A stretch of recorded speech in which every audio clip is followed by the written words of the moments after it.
Hey guys, Jackson with Jackson Studios here. We're going to be working on retargeting in Unreal Engine 5. It's a little bit different from Unreal Engine 4. So just wanted to go over the process, show you how to do it the correct way, and go from there. So I've got the default third person template up. Just go to the content folder, third person, blueprints. You'll see the BP third person character here. Go ahead and open that up. First thing you want to do is go down to the mesh, find the skeletal mesh. And we've got the Quinn default character here.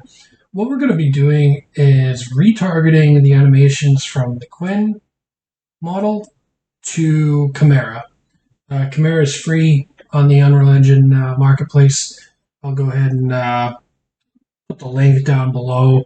But we're going to be sending all these animations from Quinn over to Chimera. So go ahead and click on this folder. It'll bring you to SKM Quinn Simple. And when you're in this folder, go ahead and right-click anywhere, go to Animation, and go to IK-Rig. And now that we know that it uses the Quinn Simple Mesh, go ahead and select that one. And we'll just call it Quinn Rig. And go ahead and just, see how that little plus sign shows up? Go ahead and hold Control, hit S on your keyboard.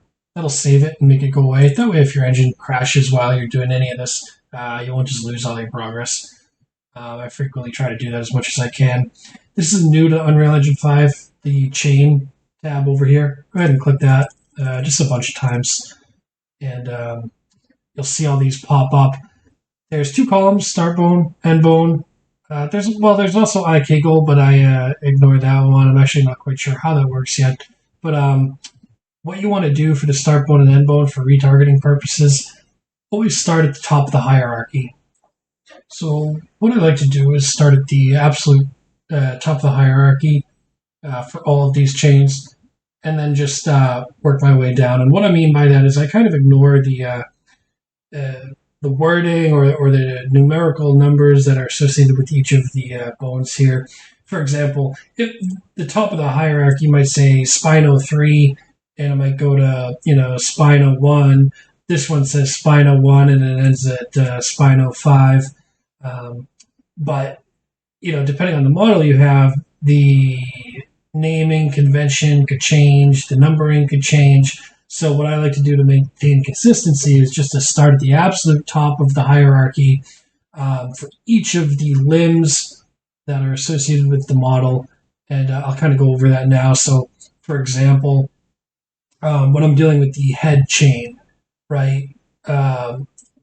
Normally you think of the head as being the absolute top in terms of the model, but what I like to do is just look at the hierarchy. So the head chain starts at Neko 1 based on the hierarchy. So the start bone, I'm going to put Neko 1, and then the end bone, I'll put head. And I kind of like to maintain that same consistency all the way down for every limb associated with the character. So it's very tedious. This is going to be, as I understand it, improved as time goes on. But for now, it's a tedious process, and Epic is working on kind of streamlining this operation to make it a little bit easier going forward. But for now, we'll go over, or I'll just do this real quick. I'll try to speed this up and go from there. Now, normally, you'd have to kind of look at each of these, and I already made a mistake there. You'd kind of have to look at each of these in the hierarchy and determine what goes where. So, and for example, this upper arm could theoretically be the clavicle. You could technically start there. I really like to just start at the actual limb itself. So I'll ignore the clavicle for this purpose. I guess you could experiment with that if you wanted. But things like that, and even around the pelvis area, if there's extra bones there, I tend to ignore those. I really like to just start where the limb is. I tend to get the best results doing it that way. But for example, the arm will be the upper arm down to the hand. And same thing for the other arm. And as you can tell, this is one of those things where you're basically doing everything manually, so the odds of screwing up are pretty high, which is just what happens when you have a process like this. But what I will say about it is I do like it a lot better than the old method. The old method was there was no preview mode. So if you made a mistake, I gotta double check the spine actually. If you made a mistake in the old method, it was kind of too late. You had to retarget to tell like what your progress was. So I actually want to start at the top. So I want to start at spine 01 here. Go to spine 05. So now a lot of people stop right there. They go, okay, I got the major limbs, save, and then go to the next rank. What I want to do is do each of the hands, or not the hands, the fingers, because there are very few games out there where you don't need to retarget everything, right? Unless your hands are so small or negligible to the point where the end user won't even notice, which is pretty much never. You're going to want to retarget everything. So yeah, it's a little bit more work, but it'll come out better. What do we got to... A couple more here. So again, this is the tedious part of the process. We're just going one by one here.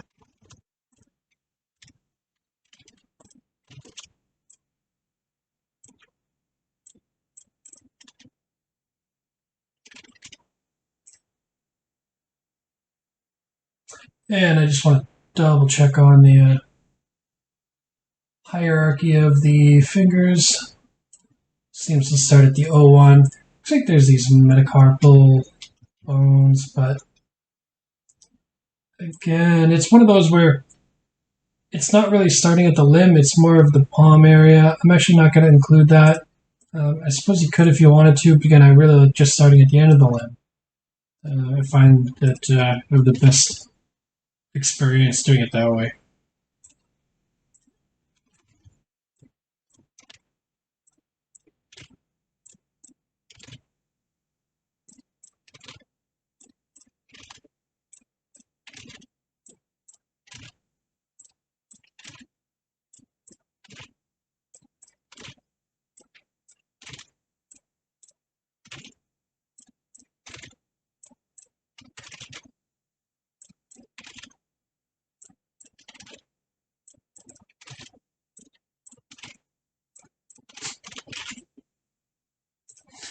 Alright, so now that I'm done with that, just give it a quick once over. You might find a problem or two, so you really want to be sure, and I already see a problem here.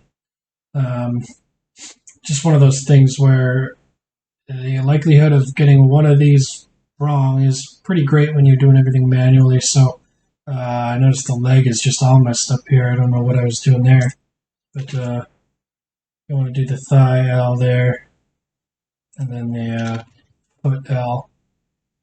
Just make sure, and then we've got the upper arm. Okay, so the rest of it looks relatively decent. Go ahead and save that. Now we just want to go right over to our other character model. I have it favorited up here. If you don't know how to favorite something, it just makes your life a lot easier. If you right-click on the folder, there's an Add to Favorites button. You'll add it right up here. So if you work with something often, you're probably going to want to favorite it up here. Now, keep in mind, if you ever delete your saved folder, these will all go away. So let's open this up, find the mesh for it. This is the character we're going to want to retarget to. Browse to the mesh. We've got the Chimera mesh there, so now we know the name of it. Go ahead, animation, IK rig. Find the Chimera mesh. Here, it's called Chimera rig. And the tedious part begins again. Same exact logic here. So, let me just speed through this and get back to you.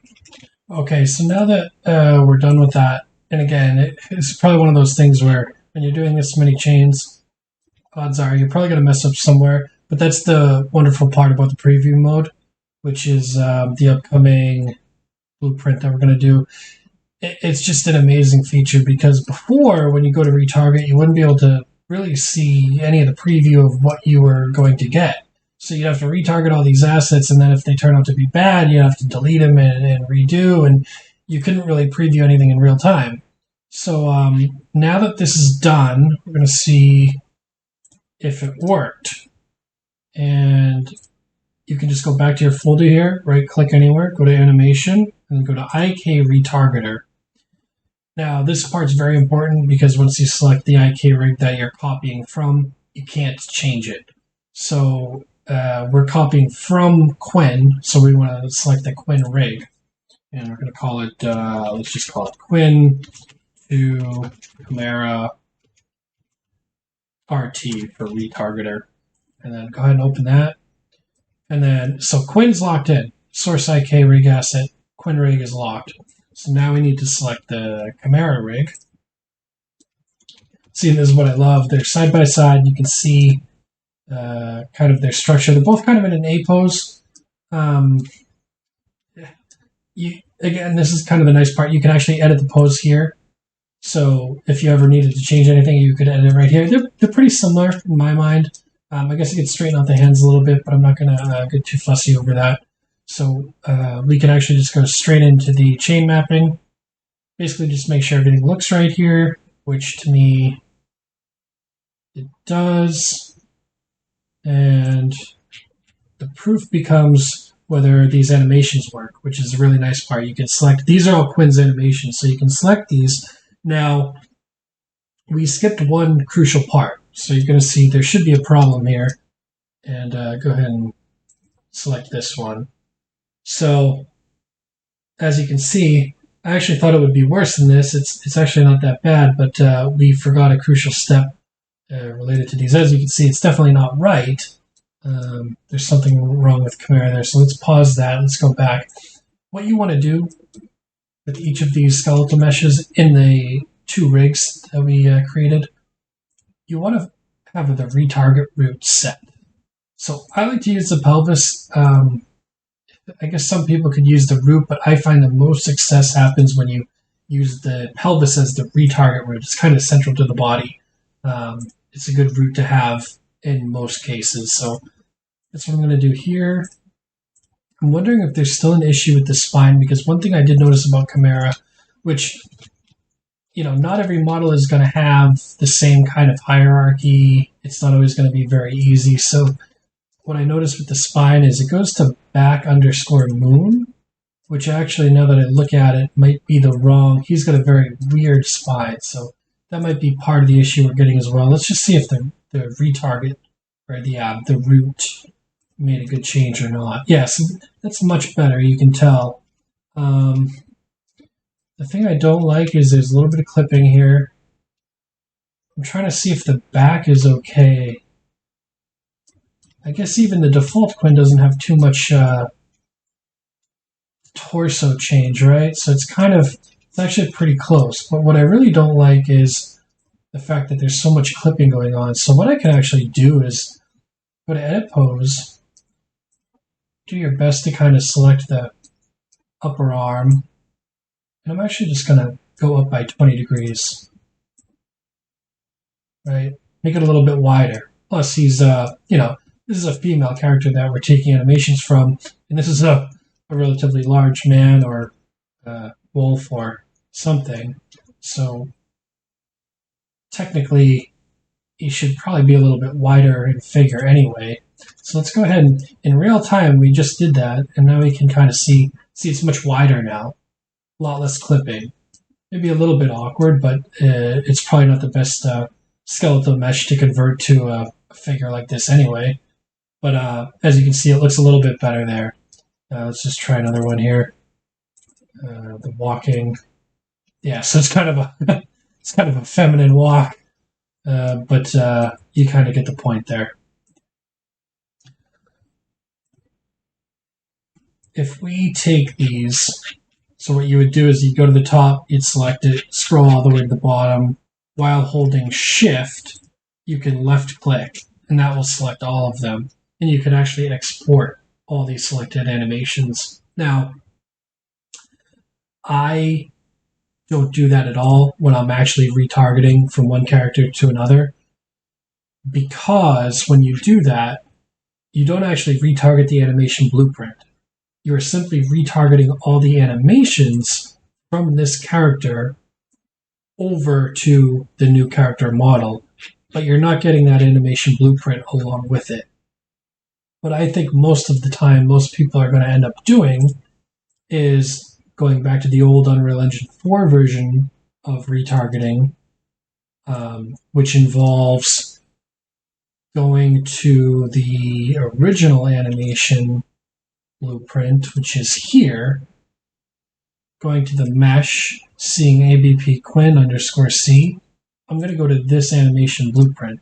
I'm going to right click it. I'm going to go to retarget. And I'm going to go to duplicate and retarget animation blueprint. Now, we still had to do that entire process in order to do this because we need the IK retargeter. So there it is right there. And now you can see both show up. And we probably just want to maybe prefix this as and then underscore to signify that this new animation blueprint is going to be Chimera's. And we can change. Let's put it, let's make a new folder under Chimera as NMVP. Hit OK. And now retarget. And this might take a second depending on how many assets you have. That was relatively quick. The second they all come over, again on your keyboard, hold Control and hit S. That will save all those new animations you just converted. Never leave those alone with the plus sign on them. If your project ever crashes, you're going to lose all those. So now that we have this NMBP, oh, that's a little bit odd. So we actually got both. We got Manny and Quinn. We're going to use Quinn in any case. I'm not really sure why Manny's came over, but maybe that's something inherent to the project. And we're going to go to Chimera. And we're going to go to his mesh. And instead of using the Chimera blueprint, we're going to import the new one that we just made with it selected. We're going to hit that use selected asset from content browser arrow. We're going to save that. And now we can go to our world, and instead of using the third person character, you can use a Chimera player character. You can do that way through a world setting override, or you can go to settings, project settings, maps and modes, and then change it here actually. See, by default it actually updated here. So you can do it one of two ways there. This is helpful in the sense that if you have multiple levels, you can actually override your regular game mode with something new and kind of mix and match there. So if we play, this should work as intended, but I don't have possession. Or do I? Well, I can jump, but I don't have mouse position, which makes me think... Okay, so what I realized is the inputs for Chimera are actually named differently from what we have for the default BP third-person character. So what I'm actually going to end up doing is just copying the Quinn BP third-person character blueprint over to Chimera with all these warnings that are on there. It's basically just the names are different, so it's probably the same logic for the most part, or even completely the same. It's just movement. So we're going to go ahead. This is the one we made. Let's see if it's how different it is. Son of a bitch.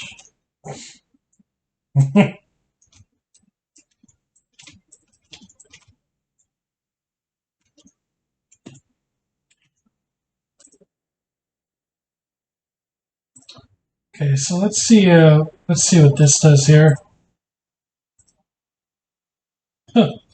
Okay, so something clearly went wrong. Let's try to diagnose it here.